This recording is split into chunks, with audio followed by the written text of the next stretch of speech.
You know, there's a certain kind of quiet satisfaction in watching a plan come together, especially one that's been 25 years in the making.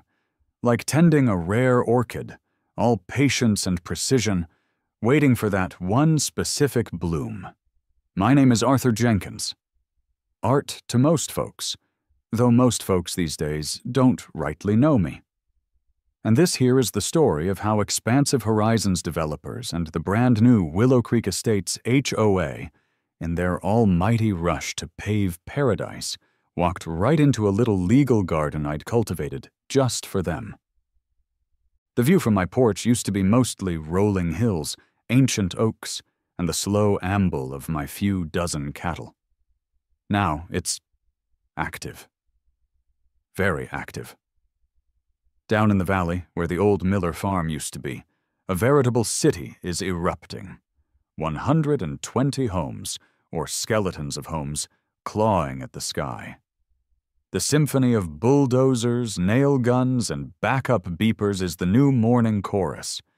I'm sitting here, rocking gently in my grandpappy's old chair, sipping iced tea a good 30 degrees cooler than the man currently stomping up my driveway. Patches, my old tabby, is a ginger puddle asleep in a patch of sun at my feet. A big dust-colored pickup, the kind that screams "important contractor," pulls up with a spray of gravel. Close behind it, a sensible sedan, probably chosen for its fuel efficiency and ability to blend into a cul-de-sac. Out of the truck comes Rexford Rex Stone, head honcho of Expansive Horizons developers. He looks like a man who's just been told his prize racehorse has decided to take up macrame.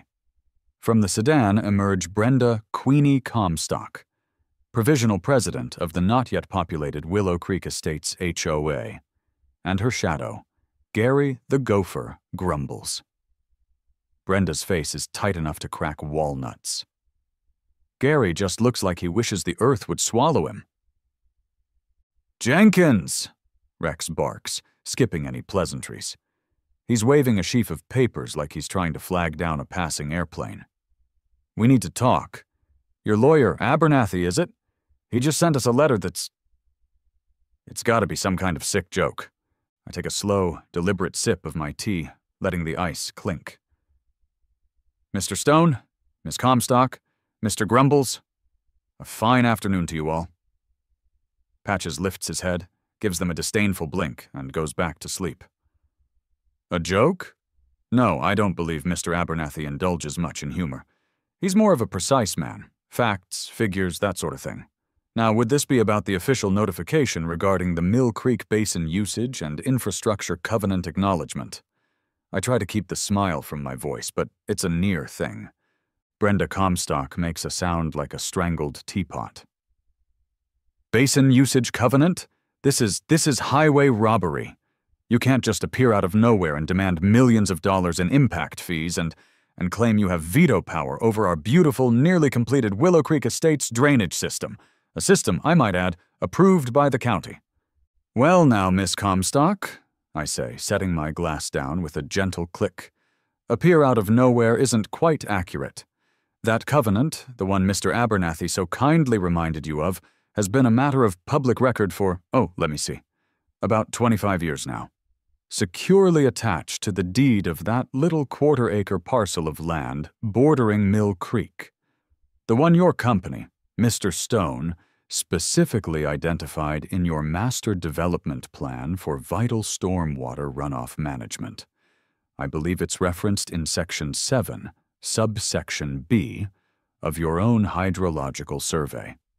You did ensure your legal team read all the existing ancillary documents and encumbrances when you purchased the main development tracts, didn't you? Specifically, the part where Expansive Horizons developers formally acknowledged all existing covenants and easements of record affecting the Mill Creek watershed.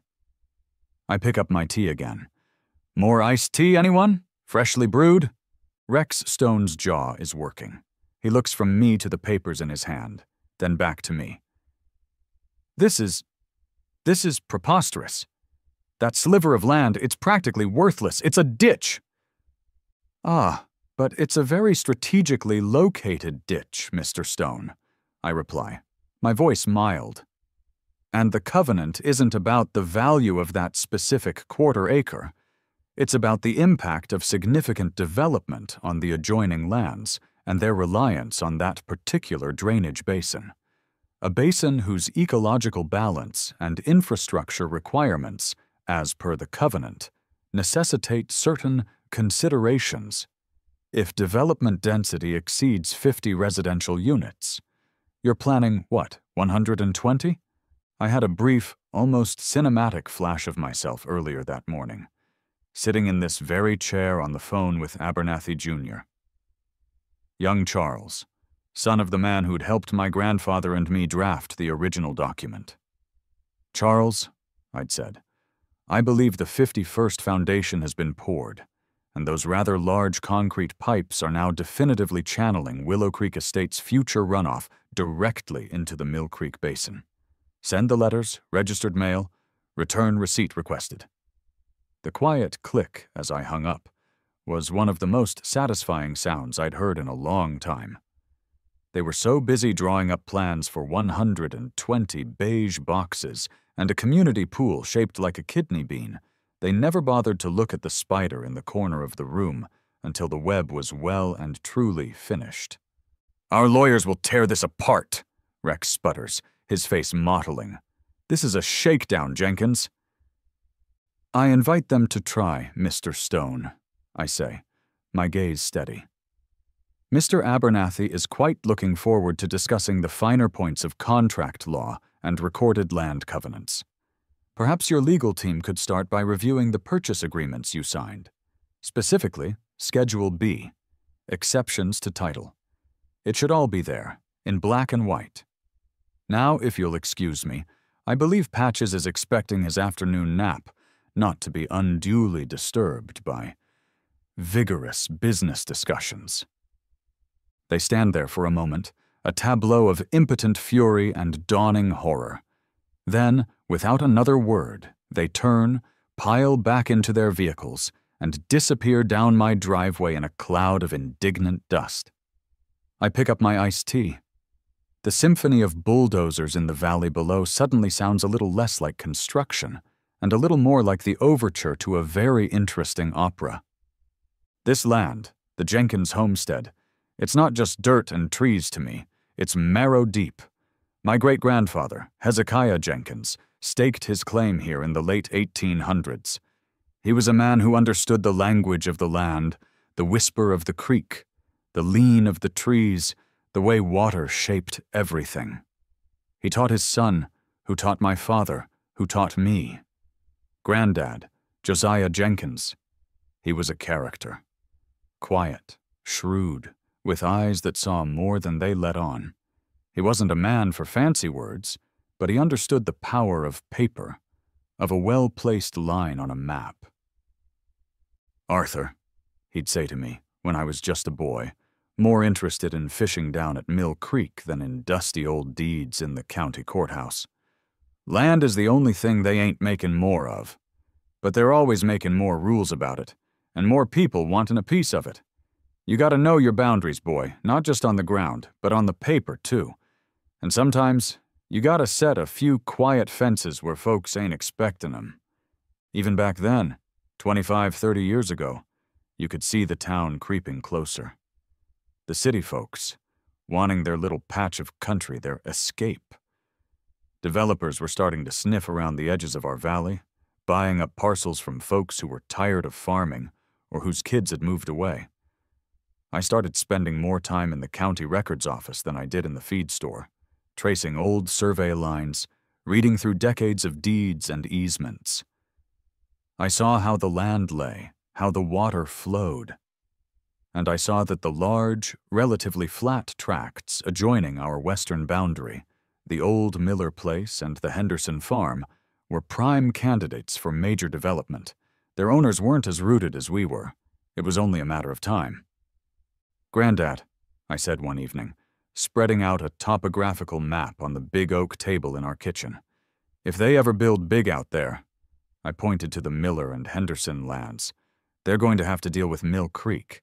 It's the natural drainage for that whole basin. There's no other easy way for the water to go, not without spending a king's ransom on engineering. Josiah looked at the map, then at me, a slow understanding dawning in his eyes. And our little quarter-acre piece, the one Hezekiah bought for the spring rites, sits right where that basin narrows before it hits the main creek. Like the neck of a bottle, Grandad, I said. That's when the idea began to form. Not as a trap, not then. More as a future insurance policy, a way to ensure that if massive change came, the Jenkins land and the Jenkins family wouldn't be swept away or ignored. We wouldn't try to stop progress, not entirely, but we could, perhaps, ensure it paid its respects. We went to see old Manfred Abernathy, Charles's father, a lawyer of the old school, meticulous as a watchmaker. We didn't want to sell any of our main holdings, but that quarter-acre sliver down by the creek, the one that was mostly just a rocky outcrop and a tangle of willows, it was strategically vital from a hydrological standpoint, but not much use for grazing or farming. Mr. Abernathy, I explained, with Grandad nodding along, we're considering selling this small parcel. I laid out our thinking. We wanted to embed a covenant in the deed of sale for that specific sliver. A covenant that would lie dormant, almost invisible, unless certain conditions were met on the adjoining larger parcels, should they ever be developed. Manfred Abernathy peered at my hand-drafted notes over his spectacles. "Arthur, Josiah," he said, his voice a dry rustle like old parchment. "This covenant you're proposing, it's a work of art, if you don't mind me saying. A deferred impact and watershed usage fee, triggered by residential development density exceeding 50 units on adjoining northern and western parcels, utilizing the Mill Creek Basin for primary stormwater discharge, plus stipulations for shared infrastructure maintenance contributions and material approval rights for any works constructed within the basin's direct sphere of influence, payable to and exercisable by the then current owner of the historic Jenkins homestead." He paused, a rare smile touching his lips. "It's legally sound as an oak tree, provided it's recorded correctly. Most buyers of this little sliver won't even bat an eye at it. They'll see a cheap piece of land and figure those clauses are just boilerplate that'll never come into play." "That's precisely the intention, Mr. Abernathy," Grandad said, his eyes twinkling. "Let it sleep. Like a good seed. It only sprouts if someone tries to plant a concrete forest where a quiet meadow ought to be, without asking permission from the creek itself." So, the papers were drawn up. The quarter-acre sliver, with its powerful little covenant buried in the legal description like a time bomb's quiet ticking, was sold for a modest sum to a small-time land speculator. He was more interested in flipping it quickly than in reading the fine print. The deed, with its covenant, was duly recorded at the county courthouse, becoming a permanent, public part of the land's legal history. Years passed. Grandad Josiah went to his rest. Patches, my old tabby now, was just a kitten then, probably chasing dust bunnies in the barn.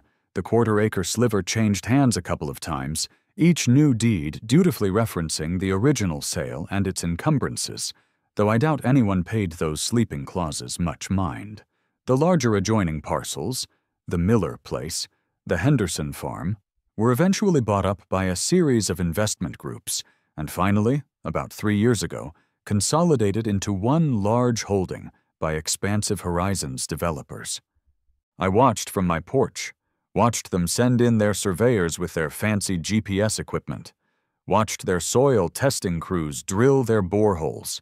Rex Stone, all slicked-back hair and $1,000 boots, started appearing in the Cottonwood Creek Chronicle, talking about master-planned communities and sustainable growth and enhancing local property values.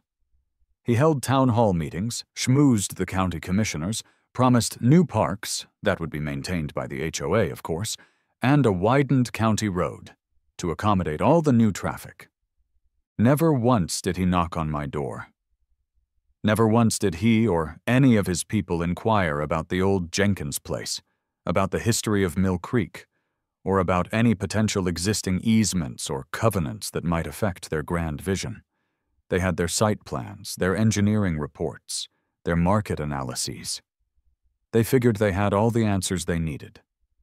They were about to discover they hadn't even asked all the right questions. The seed we planted all those years ago was about to get a very big, very expensive watering. Expansive Horizons developers didn't waste any time. The groundbreaking ceremony for Willow Creek Estates was a spectacle. Shiny shovels, local politicians beaming for the cameras, Rex Stone waxing lyrical about a new era of prosperity and gracious living for Cottonwood County.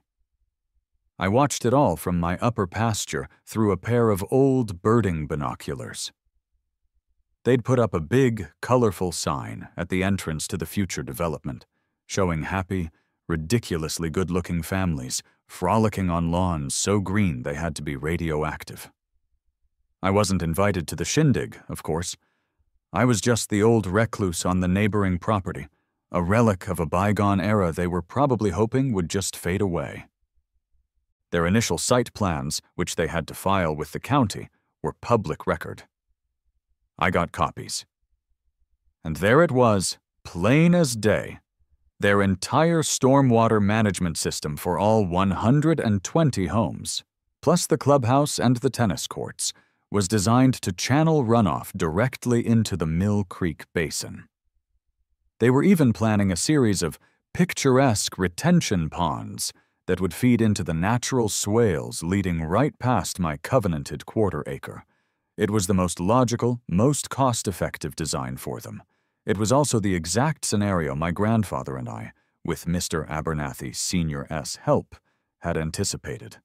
One sweltering afternoon, early in the earth-moving phase, I was walking my fence line, checking for any damage from their heavy equipment rumbling by on the county road. One of their surveyors, a young fellow with a sunburned neck and a harassed expression, was hammering in stakes not far from my property. "Afternoon," I said, friendly enough.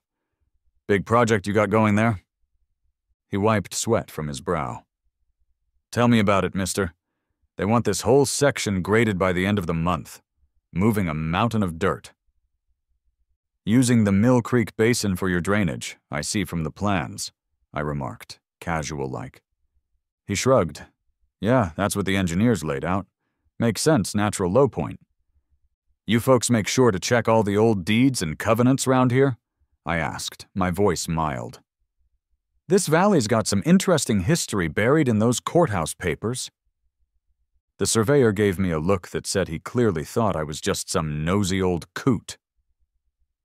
"That's way above my pay grade, old-timer," he said, turning back to his stakes. "We just follow the blueprints they give us." Blueprints. Right. Some blueprints have more to them than just lines on paper. Construction went into overdrive. It was like watching an ant colony on fast forward. Trucks thundered in and out, foundations were poured at a dizzying rate, and the skeletons of houses rose against the skyline. They were definitely in a rush, Rex Stone pushing his crews hard. I heard talk in town about pre-sales going well, about EHD wanting to hit a specific quarterly target. Speed, it seemed, was more important than meticulous due diligence. I became a quiet observer. From my porch, from my pastures, I documented their progress, took photos with date stamps, made notes in an old ledger about which day they started digging the main drainage channels when the massive concrete culverts were installed, the exact path they were carving for the water. I saw them connect their new, man-made system directly into the swales and feeds of the Mill Creek Basin, the very basin my covenant covered. It was textbook, my textbook. Sometimes I'd have a chat with the subcontractors when they were on a break near the county road. Dusty, a leathery fellow running a crew laying drainage pipe, was a talkative sort. "Mornin', Mr. Jenkins," he'd say, grabbing a bottle of water from his cooler. "Heard you boys are connecting all this up to the old Mill Creek Basin system? That's quite a volume of water you're going to be redirecting once these houses are all in. Dusty spat. Tell me about it. That fella Stone, he wants this whole drainage phase done before the first big rains, and he wants it cheap. Says the plans are all county approved, so we just dig where they tell us and lay the pipe. Hope to heck it all holds when the storms hit. Hope so too, Dusty, I said, looking out over the raw, churned earth. Water's a powerful thing. Likes to go where it wants, lest you make some very firm, very clear agreements with it beforehand. Dusty just scratched his head under his hard hat and went back to yelling at his crew. Meanwhile, the Willow Creek Estates HOA was already taking shape, even though there wasn't a single habitable house yet. Brenda Queenie Comstock, whose husband apparently worked for one of EHD's investors, had been provisionally appointed president. She was already designing the community newsletter on her laptop, probably outlining future bake sales and the stringent regulations for lawn gnomes and acceptable shades of beige for mailbox posts. The arrogance was breathtaking. They were planning the curtains before the house was even framed, let alone legally sound. I kept my eye on the numbers. The covenant was very specific. The deferred impact and watershed usage fee, along with my infrastructure consultation and approval rights, would be triggered upon commencement of bona fide construction of the 51st residential unit, or upon substantial completion and operational integration of the primary stormwater drainage infrastructure connected to the Mill Creek Basin, whichever event shall occur first. One cool October morning, I saw the concrete trucks roll in to pour the slab for what my careful count told me was the 51st foundation. A few days later, Dusty's crew triumphantly connected the final, massive outlet pipe from their last retention pond directly into the main channel of the Mill Creek Basin, right alongside my little quarter-acre. They even put up some nice new riprap to prevent erosion, all according to their plans. Their very expensive, very flawed plans. Patches, who'd been sunning himself on the porch railing, opened one eye as I came back from my morning walk.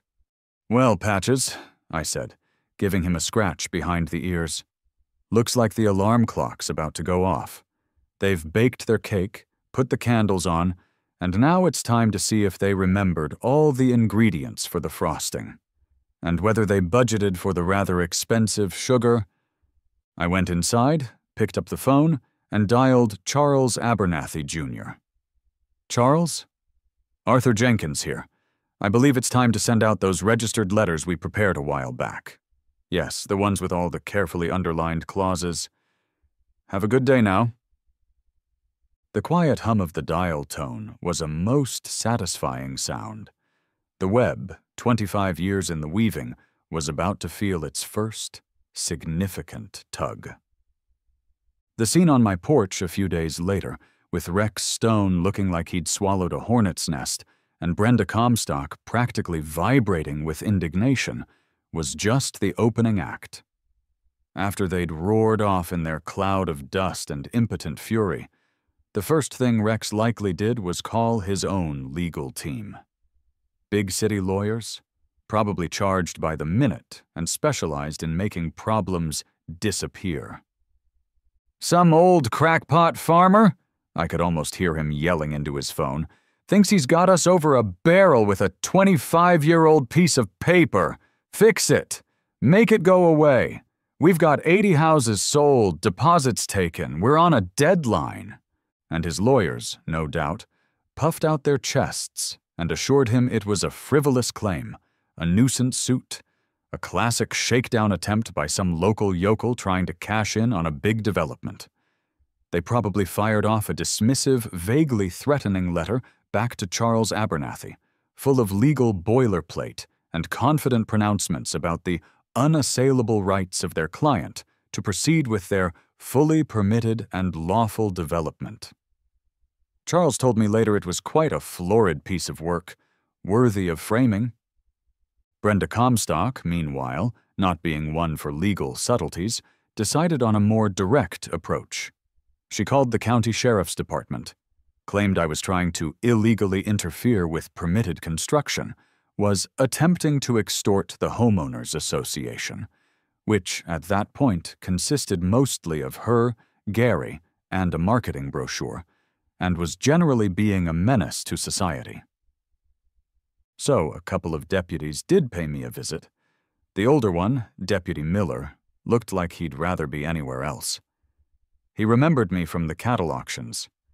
His partner, a younger woman named Ramirez, was all bright-eyed and by the book. Brenda was there, of course, waiting for them at the end of my driveway like a self-appointed welcoming committee of outrage. "Officers," she declared, pointing dramatically towards my peaceful porch. "Thank heavens you're here. This man, Arthur Jenkins, is trying to stop our beautiful Willow Creek Estates development. He's making outrageous financial demands. It's harassment of the highest order." I strolled down to meet them, Patches trotting amiably by my side. "Afternoon, Deputy Miller. Officer Ramirez," I said calmly. I handed Miller a neatly folded copy of the recorded deed for the quarter-acre sliver, the attached covenant highlighted in pertinent places, and a copy of Mr. Abernathy's initial official letter to EHD. "Just a small civil matter regarding a long-standing property covenant, officers. My lawyer, Mr. Abernathy, is handling all communications with Expansive Horizons developers and the provisional HOA. No harassment here, just well-documented contract enforcement." Deputy Miller scanned the documents, his face impassive. Officer Ramirez peered over his shoulder, her brow furrowed in concentration. Brenda started sputtering again. "But he's demanding millions! He's saying he can stop us from using our own drainage system!" Miller sighed, a sound that spoke of long years dealing with neighborhood squabbles. "Miss Comstock," he said, his voice polite but firm, "with all due respect, if this is about recorded deeds, easements, and covenants, as these papers seem to indicate, then it's a civil issue for the courts to decide. Unless Mr. Jenkins is physically blocking your construction, which he clearly isn't," he gestured to me, still standing peacefully on my own land, "or making direct threats, there's not much the sheriff's department can do. This is lawyer territory, ma'am." "Just enjoying the view from my porch, officers," I added with a pleasant smile, "and admiring the remarkable industry of these fine developers, though their paperwork review seems a tad rushed." The deputies gave Brenda some well-meaning but ultimately unhelpful advice about consulting her own legal counsel and drove off, leaving her fuming by the roadside. That little interaction, I think, just solidified in their minds that I wasn't some wild-eyed radical, but someone who knew his rights and had the paperwork to prove it. The real tremors started when Abernathy sent his follow-up. The dismissive letter from EHD's lawyers was, as he put it, an invitation to escalate. So he sent them, via process server this time, a formal notice of impending application for injunctive relief to halt construction and demand for specific performance of covenant obligations. This wasn't just a suggestion to talk. This was a clear threat to shut down their entire multi-million-dollar operation if the terms of the covenant, specifically the hefty impact and usage fee, and the immediate consultation on infrastructure as per my approval rights, weren't met within 10 business days. Copies also went to the Town Planning Board, EHD's primary lenders, and crucially, to the main construction and engineering contractors on site. That's when the professionals at EHD, the engineers and site managers, finally took a serious, panicked look at the actual wording of the covenant Art Jenkins had so politely provided. They weren't lawyers focused on bluster. They were technical people. They pulled up the original survey maps. They looked at their own drainage designs. They saw that, yes, they were unequivocally using the Mill Creek Basin as defined in that ancient document. They saw that, yes, their development density far exceeded the 50-unit trigger, and they saw, with dawning horror, the clauses about material approval rights and shared maintenance contributions in perpetuity, Suddenly, the abstract legal threat became a concrete engineering nightmare. Redesigning the entire stormwater management system for 120 homes halfway through construction to avoid that specific basin? It would be a colossal expense, a logistical impossibility, and would delay completion by months, if not years. Their profit margins, already tight due to their rush, would be wiped out. The main contractors also got very nervous. Mac O'Malley, the gruff head of the earth-moving and infrastructure company, a man who'd seen his share of development disputes, called Rex Stone. I wasn't privy to that call, of course, but Abernathy heard about it later from a chattering source. "Rex," Mac had apparently growled into the phone, "my lawyers are looking at this Jenkins covenant you guys apparently waltzed right into. If this thing is legit, and this fella Abernathy slaps an injunction on this site, my crews are walking. I don't work for free, Rex, and I sure as hell don't work on a job site that's about to become legally radioactive. You need to fix this, and fix it fast, or you'll be finishing these 120 Taj Mahals with teaspoons." The quiet, sleeping seed, watered by their arrogance and haste, was now a very large, very thorny vine, wrapping itself tightly around the foundations of Willow Creek Estates. The first cracks in their shiny facade were beginning to show. The notice of impending application for injunctive relief had the desired effect. Suddenly, Expansive Horizons developers were very keen to talk. Not bluster, not threaten, but talk. Rex Stone's swagger was noticeably absent when he, his now very pale legal team, and a subdued Brenda Comstock — Gary Grumbles looked like he'd been hiding under a desk for a week — filed into Charles Abernathy's surprisingly modest but impeccably organized office. I was there, of course, dressed in my usual clean work shirt and jeans, feeling like a fox invited to a henhouse committee meeting. EHD's lead lawyer, a portly man named Henderson, who had previously signed that dismissive letter, started the proceedings with a forced air of collegiality. "Mr. Jenkins, Mr. Abernathy," he began, his voice a little too smooth, "we've all reviewed the, historical documentation. And while we maintain there are certain ambiguities and questions of proportionality regarding this decades-old covenant and its application to a modern, fully permitted development such as Willow Creek Estates, my clients are, of course, always amenable to finding a practical, business-like resolution. Surely we can come to a more reasonable accommodation regarding these, fees and oversight clauses." Charles Abernathy, Jr., who had inherited his father's quiet tenacity along with his law practice, leaned forward, his expression mild but his eyes sharp. "Mr. Henderson," he said, his tone crisp, "there are no ambiguities. The covenant is clear, precise, and was duly recorded, making it a binding encumbrance that runs with the land, your clients, Expansive Horizons developers, formally acknowledged was subject to all existing easements and covenants of record when they purchased the primary development tracts.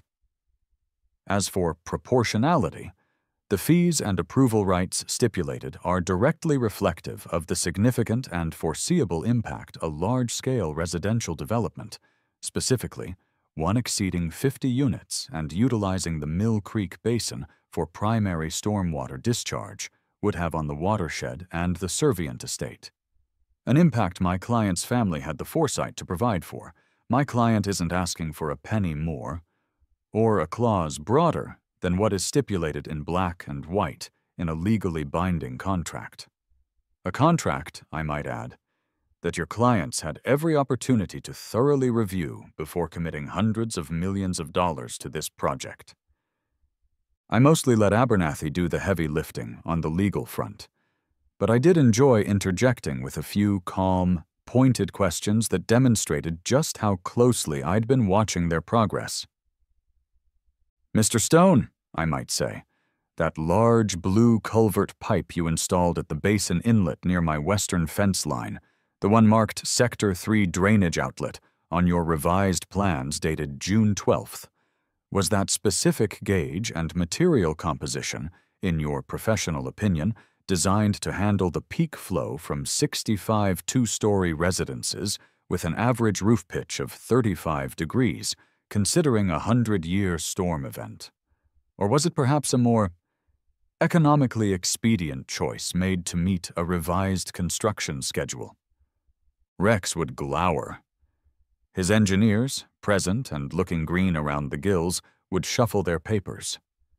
It became clear very quickly that I knew almost as much about their drainage system as they did, and I also knew what their covenant obligations were.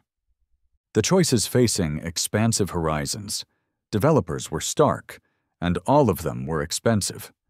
Pay my deferred impact and watershed usage fee. The sum, as stipulated and adjusted for inflation over 25 years as per the covenant's own terms, was indeed in the low 7 figures. Attempt a complete redesign and rebuild of their entire stormwater management system for 120 homes, trying to somehow bypass the Mill Creek Basin. This would be an engineering nightmare, astronomically costly, involve months of delays, and might not even be geologically feasible given the valley's topography. Fight us in court.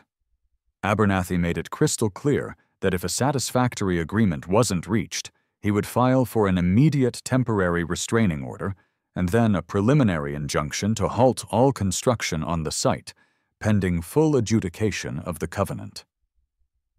The prospect of their entire development site lying dormant, hemorrhaging money, while lawyers argued for months or years, was a terrifying one for EHD, especially with pre-sales made and construction loans drawing interest.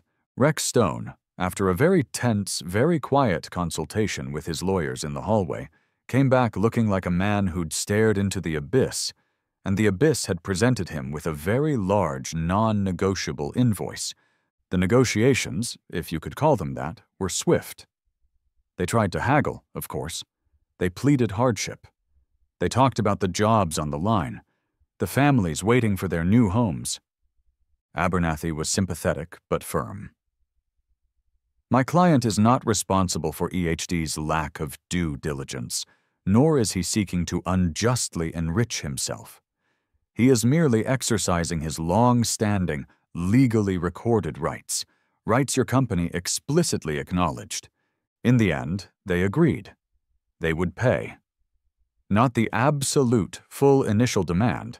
Abernathy, in a gesture of calculated goodwill, allowed for a minor reduction if payment was made within 30 days, but it was still a very, very substantial sum. Enough to ensure the Jenkins homestead would be secure for generations to come, and then some. And, just as importantly for me, they had to honor the infrastructure consultation and approval rights. This led to a series of site meetings that I confess I rather enjoyed. These precast concrete headwalls for the culverts, Mr. Stone, I'd say, tapping one with the toe of my boot, young Abernathy by my side taking notes.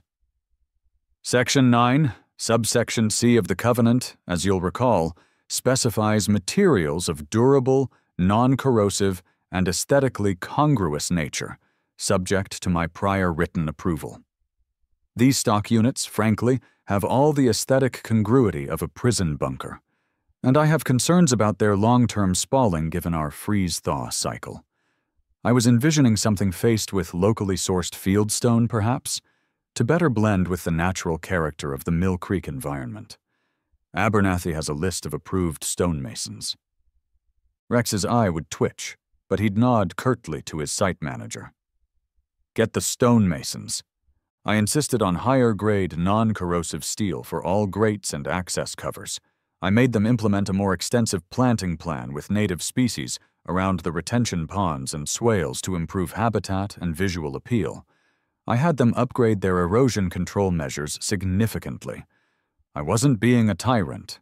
I was just ensuring that the development, now that it was irrevocably tied to my ancestral land's watershed, was done right, with a level of quality and environmental respect they clearly hadn't budgeted for in their initial rush for profit. Surprisingly, Some of their own on-site foremen quietly told me they appreciated it. EHD had been pushing them to cut corners everywhere. Construction on Willow Creek Estates eventually finished, a few months behind schedule and significantly over budget for Expansive Horizons developers. The 120 homes got built. People moved in. Rex Stone, I heard, transitioned to a new opportunity shortly thereafter, which is corporate speak for getting fired. The Willow Creek HOA, under new provisional leadership after Brenda Comstock, decided to spend more time with her family, was a much more subdued and cautious organization. They even sent me a polite invitation to their first community barbecue. I declined, but sent a nice floral arrangement. I'm still here on my porch, in my grandpappy's rocker. The view is different now, certainly. There are rooftops in the valley where there used to be only pasture.